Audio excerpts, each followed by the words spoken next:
இன்னைக்கு பார்த்தீங்கன்னா புதுசாக கட்சி ஆரம்பித்த ஒருத்தர், அவர் கோயம்புத்தூரில் பொதுக்குழு என்னது BLA 2 பூத் கமிட்டி கூட்டம் நடத்துறேன்ட்டு ஒரு கூட்டத்தை போட்டு, அந்த கூட்டத்தில் பொதுச் செயலாளர் மேடைக்கு வந்து சேர கீழே போடுங்கடா, சேர கீழே போடுங்கடா போடுங்கடா, ஒருவேளும் போடல, இப்படியே வச்சுக்கிட்டு இருக்கேன். பொதுச் செயலாளர் நெஞ்சாகி போனது தான் மிச்சம். கட்சி தலைவர் மைக்கை வாங்கி அந்த சேர்களை தயவுசெய்து கீழே போடும்படி கேட்டுக்கிறோம். வயர்லாம் இருக்குது, அதில் காலில் வச்சு விழுந்து இது ஆயிரப்போகுது. இது BLA 2 கூட்டம் எப்படி நடக்குதுவா இருக்கா.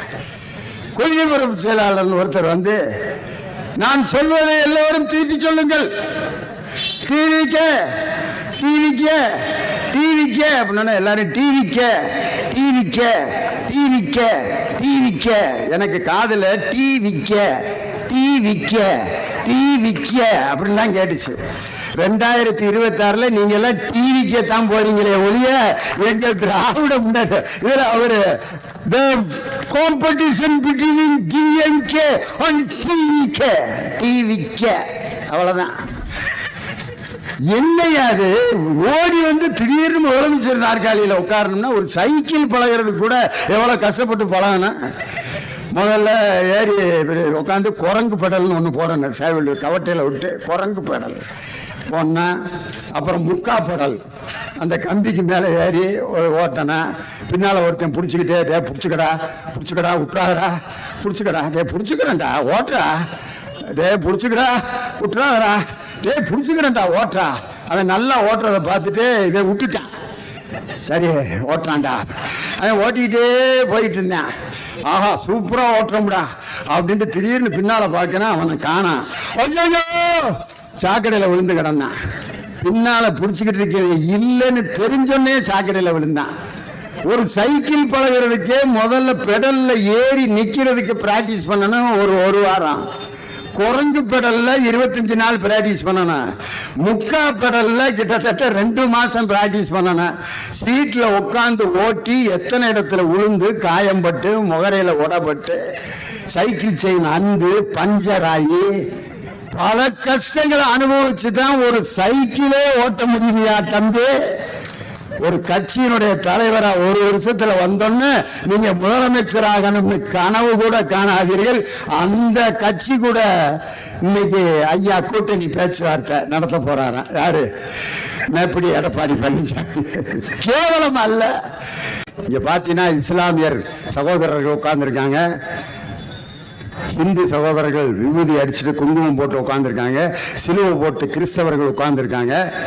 இது எதை காட்டுதுன்னா, இந்தியாங்கிறது ஒரு மதச்சார்பற்ற நாடு, பாகிஸ்தான் வந்து இஸ்லாமிய நாடு, இலங்கை வந்து பௌத்த மத நாடு.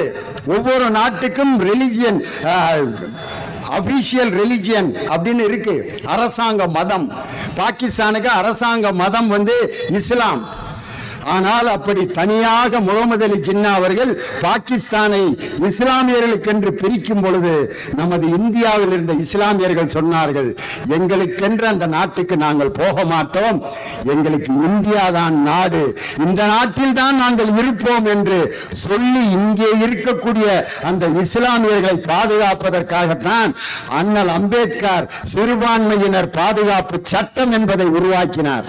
ஆனால் அந்த சட்டத்தை மீறி இந்திய குடியுரிமை திருத்த சட்டத்தில் திருத்தத்தை கொண்டு வந்தது பாஜகவினுடைய ஆட்சி.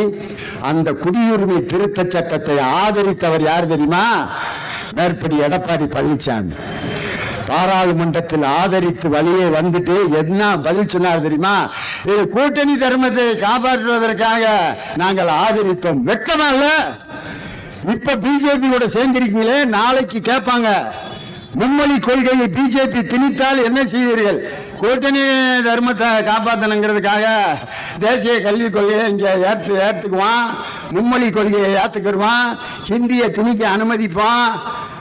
நீட் தேர்வை இன்னும் 2 எக்ஸாம் சேர்த்து வைங்கடான்னு சொல்லி அனுமதிப்போம் என்று அப்போதும் ஏட்டிக்கு பூட்டியாக பதில் சொல்லக்கூடிய கபட நாடகம் ஆடுகின்ற எடப்பாடி பழனிசாமிக்கு மத்தியில் 4 ஆண்டுகள் சாதனைகளை மட்டுமே படைத்த ஒரே தலைவர் நம் தளபதி மு.க. ஸ்டாலின் அவர்கள். சிறு குழந்தைகளிலிருந்து முதியோர் வரை, ஆதரவற்ற குழந்தைகளில் இருந்து திருநங்கைகள் வரை, சாதாரண ஏழை பெண்களில் இருந்து நடுத்தர பெண்கள் வரை எல்லோருக்குமான எல்லாமான திட்டங்களை வகுத்து கொடுத்த நம் தளபதி மு.க. ஸ்டாலின் அவர்கள் தான் 2026 ஆகஸ்ட் 15 அன்று தேசிய கொடியை சென்னை கோட்டையிலே 2026 ஆகஸ்ட் 15 ஏற்றப்போவது நம் தளபதி மு.க. ஸ்டாலின் தான்.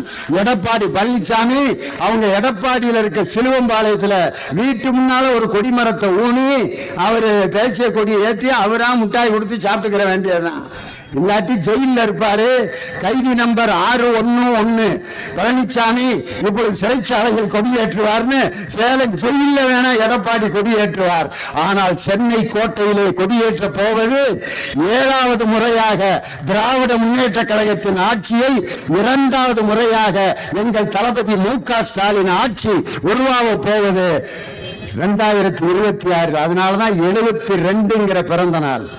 7ங்கிறது 7வது முறையாக திமுகவின் ஆட்சி. 2 என்பது 2வது முறையாக தமிழகத்தின் முதல்வராவார் தளபதி மு.க. ஸ்டாலின். அந்த 72வது பிறந்த நாளில் 7வது முறையாக திமுகவின் ஆட்சியை, 2வது முறையாக தளபதி மு.க. ஸ்டாலினின் ஆட்சியை உருவாக்குவோம். அதற்கு தேர்தல் பிரச்சாரத்தின் முதல் கூட்டமாக வெட்டி கனியை பறித்து தரக்கூடிய ராசியுள்ள இந்த அயப்பாக்கத்தில் தேர்தல் பிரச்சாரத்தை இன்று தொடங்குகிறோம். 2026 234 தொகுதியிலும் திராவிட முன்னேற்ற கழகத்தின் கூட்டணி வெற்றி பெறும் என்று சொல்லி உங்களிடமிருந்து விடைபெறுகிறேன். நன்றி, வணக்கம்.